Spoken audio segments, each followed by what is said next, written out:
بسم اللہ الرحمن الرحیم۔ اذان جمعہ، جس اذان کا اس آیت میں ذکر ہے اس سے مراد وہ اذان ہے جو امام کے منبر پر بیٹھ جانے کے بعد ہوتی ہے۔ نبی اکرم صلی اللہ علیہ وسلم کے زمانے میں یہی ایک اذان تھی۔ جب آپ حجرہ سے تشریف لاتے، منبر پر جاتے، تو آپ کے منبر پر بیٹھنے کے بعد آپ صلی اللہ علیہ وسلم کے سامنے یہ اذان ہوتی تھی۔ اس سے پہلے کی اذان حضور اکرم صلی اللہ علیہ وسلم، حضرت ابو بکر صدیق اور حضرت عمر فاروق کے زمانے میں نہیں تھی۔ حضرت عثمان بن عفان کے زمانے میں جب لوگ بہت زیادہ ہو گئے تو آپ نے دوسری اذان ایک الگ مکان یعنی زورہ پر کہلوائی تاکہ لوگ نماز کی تیاری میں مشغول ہو جائیں۔ زورہ مسجد کے قریب سب سے بلند مکان تھا۔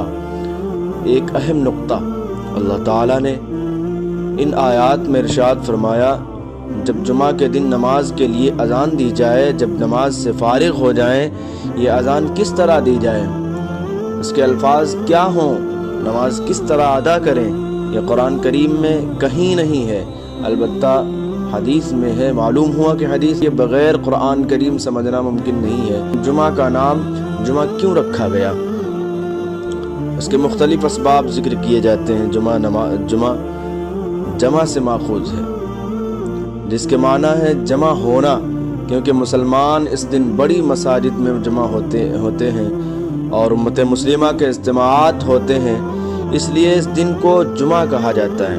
نمبر 2، 6 دن میں اللہ تعالیٰ نے زمین و آسمان اور تمام مخلوق کو پیدا فرمایا۔ جمعہ کے دن مخلوقات کی تخلیق مکمل ہوئی، یعنی ساری مخلوق اس دن جمع ہو گئی، اس لیے اس دن کو جمعہ کہا جاتا ہے۔ نمبر 3، اس دن یعنی جمعہ کے دن حضرت آدم علیہ السلام پیدا کیے گئے، یعنی ان کو اس دن جمع کیا گیا۔ اسلام کا پہلا جمعہ، یوم الجمعہ کو پہلے یوم العروبہ کہا جاتا تھا۔ نبی اکرم صلی اللہ علیہ وسلم کے مدینہ منورہ ہجرت کرنے اور سورہ جمعہ کے نزول سے قبل انصار صحابہ نے مدینہ منورہ میں دیکھا کہ یہودی ہفتے کے دن اور نصارہ اتوار کے دن جمع ہو کر عبادت کرتے ہیں، لہذا سب نے طے کیا کہ ہم بھی ایک دن اللہ تعالیٰ کا ذکر کرنے کے لیے جمع ہوں۔ چنانچہ حضرت ابو امامہ کے پاس جمعہ کے دن لوگ جمع ہوئے۔ حضرت اسعد بن زراح نے 2 رکعت نماز پڑھائی۔ لوگوں نے اپنے اس اجتماع کی بنیاد پر اس دن کا نام یوم الجمعہ رکھا۔ اس طرح سے یہ اسلام کا پہلا جمعہ ہے۔ تفسیر قرطبی۔ نبی اکرم صلی اللہ علیہ وسلم کا پہلا جمعہ، نبی اکرم صلی اللہ علیہ وسلم نے مکۃ المکرمہ سے مدینہ منورہ ہجرت کے وقت مدینہ منورہ کے قریب بنو عمرو بن عوف کی بستی قباء میں چند روز کے لیے قیام فرمایا۔ قباء سے روانہ ہونے سے 1 روز قبل جمعرات کے دن آپ صلی اللہ علیہ وسلم نے مسجد قباء کی بنیاد رکھی۔ یہ اسلام کی پہلی مسجد ہے جس کی بنیاد تقوی پر رکھی گئی۔ جمعہ کے دن صبح کو نبی اکرم صلی اللہ علیہ وسلم قباء سے مدینہ منورہ کے لیے روانہ ہوئے۔ جب بنو سالم بن عوف کی آبادی میں پہنچے تو جمعہ کا وقت ہو گیا، تو آپ صلی اللہ علیہ وسلم نے بطن وادی میں اس مقام پر جمعہ پڑھایا جہاں اب مسجد یعنی مسجد جمعہ بنی ہوئی ہے۔ یہ نبی اکرم صلی اللہ علیہ وسلم کا پہلا جمعہ ہے۔ تفسیر قرطبی۔ جمعہ کے دن کی اہمیت، یہودیوں نے ہفتے کا دن پسند کیا جس میں مخلوق کی پیدائش شروع بھی نہیں ہوئی تھی۔ نصارہ نے تو اتوار کو اختیار کیا جس میں مخلوق کی پیدائش کی ابتدا ہوئی تھی، اور اس امت کے لیے اللہ تعالیٰ نے جمعہ کو پسند فرمایا جس دن اللہ تعالیٰ نے مخلوق کو پورا کیا تھا۔ صحیح بخاری کی حدیث میں ہے کہ نبی اکرم صلی اللہ علیہ وسلم نے ارشاد فرمایا، ہم دنیا میں آنے کے اعتبار سے تو سب سے پیچھے ہیں، لیکن قیامت کے دن سب سے پہلے ہوں گے۔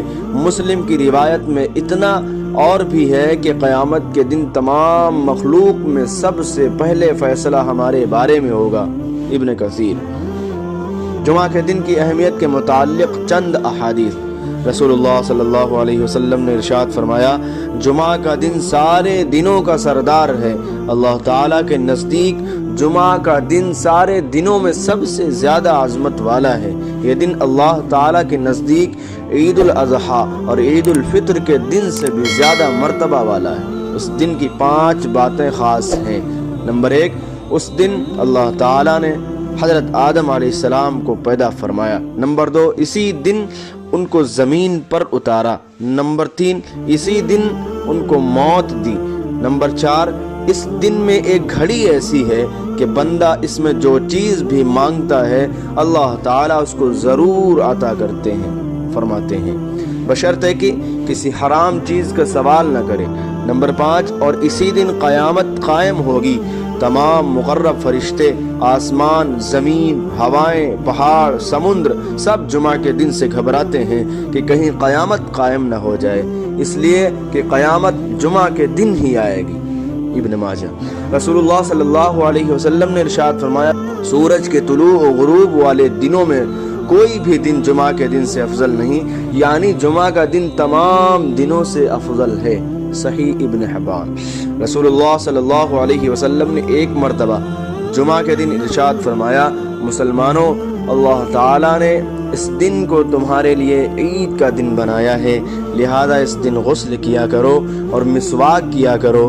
یعنی طبرانی مجمع الزوائد۔ اس حدیث سے معلوم ہوا کہ جمعہ کا دن ہفتہ کی عید ہے۔ اللہ تعالیٰ نے اپنے پاک کلام کی سورہ بروج میں وشاہد و مشہود کے ذریعے قسم کھائی ہے۔ شاہد سے مراد جمعہ کا دن ہے، یعنی اس دن جس نے جو بھی عمل کیا ہوگا یہ جمعہ کا دن قیامت کے دن اس کی گواہی دے گا۔ رسول اللہ صلی اللہ علیہ وسلم نے ارشاد فرمایا، اللہ کے نزدیک سب سے افضل نماز جمعہ کے دن فجر کی نماز جماعت کے ساتھ ادا کرنا ہے۔ جہنم کی آگ روزانہ دہکائی جاتی ہے، مگر جمعہ کے دن اس کی عظمت اور خاص اہمیت و فضیلت کی وجہ سے جہنم کی آگ نہیں دہکائی جاتی۔ جمعہ کے دن قبولیت والی گھڑی کی تعین۔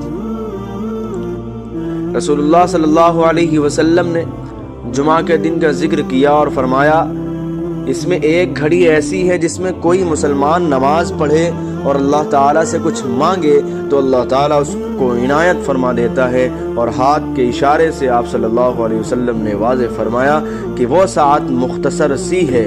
رسول اللہ صلی اللہ علیہ وسلم نے ارشاد فرمایا، وہ گھڑی خطبہ شروع ہونے سے لے کر نماز کے ختم ہونے تک کا درمیانی وقت ہے۔ رسول اللہ صلی اللہ علیہ وسلم نے ارشاد فرمایا، جمعہ کے دن ایک گھڑی ایسی ہوتی ہے کہ مسلمان بندہ جو مانگتا ہے اللہ اس کو ضرور عطا فرما دیتے ہیں، اور وہ گھڑی عصر کے بعد ہوتی ہے۔ مسند احمد۔ مذکورہ حدیث شریف اور دیگر احادیث کی روشنی میں جمعہ کے دن قبولیت والی گھڑی کے متعلق علماء نے 2 وقتوں کی تحدید کی ہے۔ نمبر 1، دونوں خطبوں کا درمیانی وقت جب امام ممبر پر کچھ لمحات کے لیے بیٹھتا ہے۔ نمبر 2، غروب آفتاب سے کچھ وقت قبل۔ نماز جمعہ کی فضیلت۔ رسول اللہ صلی اللہ علیہ وسلم نے ارشاد فرمایا، 5 نمازیں جمعہ کی نماز پچھلے رسول اللہ صلی اللہ علیہ وسلم نے ارشاد فرمایا، 5 نمازیں جمعہ کی نماز پچھلے جمعہ تک اور رمضان کے روزے پچھلے رمضان تک درمیانی اوقات کے گناہوں کے لیے کفارہ ہیں، جبکہ ان اعمال کو کرنے والا بڑے گناہوں سے بچے۔ مسلم۔ یعنی چھوٹے گناہوں کی معافی ہو جاتی ہے۔ رسول اللہ صلی اللہ علیہ وسلم نے ارشاد فرمایا، جو شخص اچھی طرح وضو کرتا ہے پھر جمعہ کی نماز کے لیے آتا ہے، خوب دھیان سے خطبہ سنتا ہے اور خطبہ کے دوران خاموش رہتا ہے تو اس جمعہ سے گزشتہ جمعہ تک اور مزید 3 دن کے گناہ معاف کر دیے جاتے ہیں۔ جمعہ کی نماز کے لیے مسجد جلدی پہنچنا۔ رسول اللہ صلی اللہ علیہ وسلم نے ارشاد فرمایا، جو شخص جمعہ کے دن جنابت کے غسل کی طرح یعنی اہتمام کے ساتھ غسل کرتا ہے پھر پہلی فرصت میں مسجد جاتا ہے تو گویا اس نے اللہ کی خوشنودی کے لیے اونٹنی قربان کی، جو دوسری فرصت میں جاتا ہے گویا اس نے گائے قربان کی، جو تیسری فرصت میں مسجد جاتا ہے گویا اس نے مینڈھا قربان کیا، جو چوتھی فرصت میں جاتا ہے گویا اس نے مرغی قربان کی، جو 5ویں فرصت میں جاتا ہے گویا اس نے انڈے سے خدا کی خوشنودی حاصل کی۔ پھر جب امام خطبہ کے لیے نکل آتا ہے تو فرشتے خطبہ میں شریک ہو کر خطبہ سننے لگتے ہیں۔ بخاری مسلم۔ یہ فرصت گھڑی کس وقت سے شروع ہوتی ہے؟ علماء کی چند آراء ہیں، مگر خلاصہ کلام یہ ہے کہ حتی الامکان مسجد جلدی پہنچیں، اگر زیادہ جلدی نہ جا سکے تو کم از کم خطبہ شروع ہونے سے کچھ وقت قبل ضرور مسجد پہنچ جائیں۔ رسول اللہ صلی اللہ علیہ وسلم نے ارشاد فرمایا، جب جمعہ کا دن ہوتا ہے تو فرشتے مسجد کے ہر دروازے پر کھڑے ہو جاتے ہیں، پہلے آنے والے کا نام پہلے، اس کے بعد آنے والے کا نام اس کے بعد لکھتے ہیں، اسی طرح آنے والوں کے نام ان کے آنے کی ترتیب سے لکھتے رہتے ہیں۔ جب امام خطبہ دینے کے لیے آتا ہے تو فرشتے اپنے رجسٹر جن میں آنے والوں کے نام لکھے گئے ہیں لپیٹ دیتے ہیں اور خطبہ سننے میں مشغول ہو جاتے ہیں۔ مسلم۔ خطبہ جمعہ شروع ہونے کے بعد مسجد پہنچنے والے حضرات کی نماز جمعہ تو ادا ہو جاتی ہے، مگر نماز جمعہ کی فضیلت ان کو حاصل نہیں ہوتی۔